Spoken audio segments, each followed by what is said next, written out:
Kalau misalnya jadi di delisted gitu ya sahamnya, itu apa sih implikasi pertamanya? Ya, kalau misalnya jadi di delisting sahamnya yang implikasinya adalah kita nggak punya hak untuk jual atau beli saham di pasar sekunder atau di bursa. Jadi ketika perusahaan itu udah keluar dari bursa ya semuanya bisa ditransaksikan di luar market. Jadi di luar jam market, di luar eh, mekanisme pasar yang pada umumnya kalau misalnya emiten itu listing. Jadi mungkin bisa melakukan transaksi tapi di pasar negosiasi. Itu salah satu cara bagaimana supaya investor bisa kembali mendapatkan modalnya. Atau misalnya ada aturan OJK juga yang mengatakan kalau emiten itu mau delisting, dia wajib buyback. Nah, jadi kalau Wajib buyback ada wajib juga ya? ya buyback dari saham-saham yang dipegang oleh investor terutama di publik. Namun kalau misalnya pun seperti itu mungkin saja mau di pasar negosiasi atau misalnya di buyback harganya kemungkinan bisa lebih rendah Iya, dibandingkan dari harga mungkin investor ketika membeli. membeli atau sebelum disuspend. Jadi ujung-ujungnya tetap implikasinya rugi bagi dari investor. Implikasinya pasti rugi. Pasti rugi. Jadi pasti dalam hal keadaan nanti cut loss ya Mas kita di delisted atau seperti apa? Atau misalnya sebelum di delisted tapi udah ada risiko delisting, udahlah cut loss aja gitu atau kayak gimana? Mungkin memang arahnya kerugian, namun kalau misalnya ada beberapa saham kayak Aqua misalnya atau yang terbaru RMBA itu dia delisting tapi harganya di atas dari harga pasar sebelum dia kena suspend. Kalau nggak salah RMBA itu kan di 1.000 ya kalau nggak salah. Sebelum suspend itu masih di kisaran ratusan kok 300-an atau berapa. Jadi masih ada untungnya. Tapi itu mungkin kasus-kasus yang jarang. Karena kalau RMBA kan bisa dikatakan dia secara sukarela. Aqua juga dulu ketika delisting harganya juga terbang dari harga sebelum delisting, namun itu kan juga sukarela. Nah, kasus-kasus ini memang jarang terjadi. Jangan kemudian malah karena ngeliat RMBA untung, Aqua untung ketika delisting malah mencari saham-saham yang mau delisting. Itu yang salah karena saham delisting itu kalau dilihat dari daftar yang tadi ditampilkan itu kebanyakan memang ada masalah sebelumnya. Itu dari masalah profitabilitas, kemudian masalah bisnis, masalah neraca yang kurang balance. Jadi utangnya lebih tinggi dibanding aset. Artinya equity negatif. Kemudian juga ada kasus hukum dan kepailitan. Jadi memang dari daftar yang 30 tadi kebanyakan adalah karena adanya performa yang kurang kinerja yang kurang perform. Ini yang kemudian disuspend lama, ada yang sampai 2 tahun lebih, ada yang mau 3 tahun mungkin. Nah, ini yang harus jadi perhatian oleh investor juga. Oke, Mas, tapi dari list 39 saham tadi itu sebetulnya masing-masing itu memang didepak oleh BI atau sebetulnya siapa sih yang mensuspend ataupun mendelisting saham-saham tersebut? Apakah kewenangannya emang ada di Bursa Efek Indonesia dan kemudian apakah dari list tadi itu ada yang memang mereka voluntary delisting?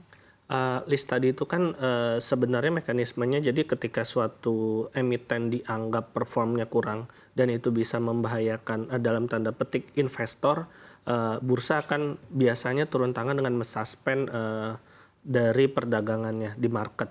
Jadi disuspend sampai isu itu kelar. Jadi misalnya kayak ada satu emiten di situ yang terdaftar juga, dia ada kepailitan. Sampai kasus kepailitannya ini selesai, kemudian kasus utangnya ini bisa ditutupi, suspendnya akan dibuka. Namun sampai itu bursa melihat sebagai otoritas melihat tidak ada arah ke sana, tidak ada kemudian potensi untuk memperbaiki kinerja, dia akan terus disuspend. Nah, dalam aturan itu potensi delisting makin kuat ketika sudah melewati 24 bulan suspend. Yang di daftar tadi 39 emiten itu ada beberapa yang baru 6 bulan masih masa suspend. Jadi bisa dikatakan masih cukup panjang. Kalau misalnya yang memiliki kewenangan untuk mensuspend itu Bursa Efek Indonesia sebagai otoritasnya, yang memiliki otoritasnya untuk mensuspend perusahaan tersebut. Waktu itu juga ada emiten yang mau delisting 3 pilar AISA. Itu 3 pilar itu juga waktu itu sempat disuspend lama, masuk ke jajaran model listing, tapi akhirnya suspendnya dibuka.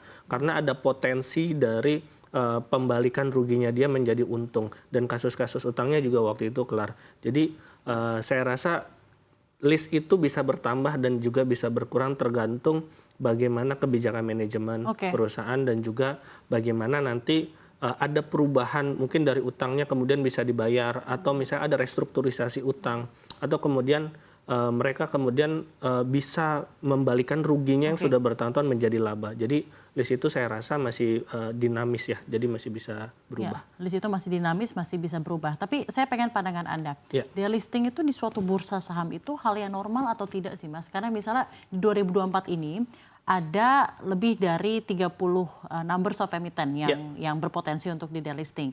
Padahal kan sebenarnya jika kita melihat dari segi makroekonomi atau fundamentalnya 2024 ini sama 2023 terutama ini masa pemulihan pasca recovery setelah COVID-19. Dan harusnya perusahaan-perusahaan atau emiten-emiten saatnya untuk lift off gitu ya. Ditambah lagi kan juga semakin banyak nih perusahaan-perusahaan yang melantai gitu ya. Kenapa momentumnya sepertinya tidak sinkron? Tahun ini ada begitu banyak saham yang delisting. Nah itu pertanyaan pertama saya. Pertanyaan kedua, apakah sebenarnya delisting ini adalah hal yang somehow biasa saja di bursa-bursa saham tidak hanya di Indonesia tapi seluruh dunia? Karena memang kembali lagi ke keadaan perusahaan masing-masing. Ya, delisting bisa dikatakan bisa dibilang normal karena ada mekanismenya untuk perusahaan itu keluar dari bursa, ada secara voluntary maupun dia delisting paksa. Tapi kalau kita melihat di luar misalnya ada juga kayak di bursa Amerika itu ada masalah hubungan ekonomi China dengan Amerika yang waktu itu sempat ada ancaman emiten China di Wall Street itu bisa di delisting paksa. Nah, delisting ini secara sistem itu normal. Namun yang nggak normal adalah bagaimana perusahaan itu bisa masuk ke daftar tersebut. Sebenarnya kalau dibilang harusnya pemulihan, ya saya setuju memang harusnya pemulihan. Namun ada riset mengatakan ada 44% perusahaan di bursa itu perusahaannya ekonominya kinerjanya itu kurang stabil. 44% kinerja kurang stabil baik itu karena profit and loss-nya, kemudian neracanya yang nggak balance atau bermasalah, kurang liquid, dan itu diperkirakan 3 tahun ke depan kondisinya nggak berubah. Karena memang setelah habis COVID, kita masih ada namanya boom komoditi yang harusnya menguntungkan, tapi di sisi lain di balik itu ada inflasi, kemudian tren suku bunga yang meningkat. Nah ini yang sebenarnya membuatkan perusahaan itu terhambat untuk expand. Ketika dia terhambat ya pundi-pundinya kurang, sedangkan dia juga masih berjuang untuk mungkin ketika COVID kita lihat itu neraca memang kebanyakan nggak balance. Artinya utangnya bertambah, dari debt equity ratio-nya juga bertambah ketika liabilitas lebih tinggi dibandingkan dengan equity-nya. Kemudian perusahaan juga berani ngambil bunga tinggi. Nah ini yang kemudian mengerus laba rugi sehingga memang dibilang sudah pulih, ternyata faktanya belum ada 44%. Artinya 4 dari 10 emiten yang ada di bursa kita itu keuangannya masih belum stabil. Mungkin itu bisa menjadi catatan investor juga ketika dia mau menfilter saham mana. Nah, mungkin yang paling krusial adalah ketika perusahaan itu banyak juga yang berurusan dengan kepailitan. Baik itu perusahaan skala kecil, perusahaan skala besar, bahkan BUMN. Nah, ini kan juga bisa menjadi yang perlu concern juga investor terhadap perusahaan-perusahaan ini. Karena memang masalah utang ini tuh sangat bahaya untuk investor. Ketika utang menggunung, perusahaan nggak sehat, ujung-ujungnya delisting yang rugi investor juga gitu. Ketika yang perlu diperhatikan adalah ya restrukturisasi mungkin jadi jalan untuk perusahaan-perusahaan tersebut.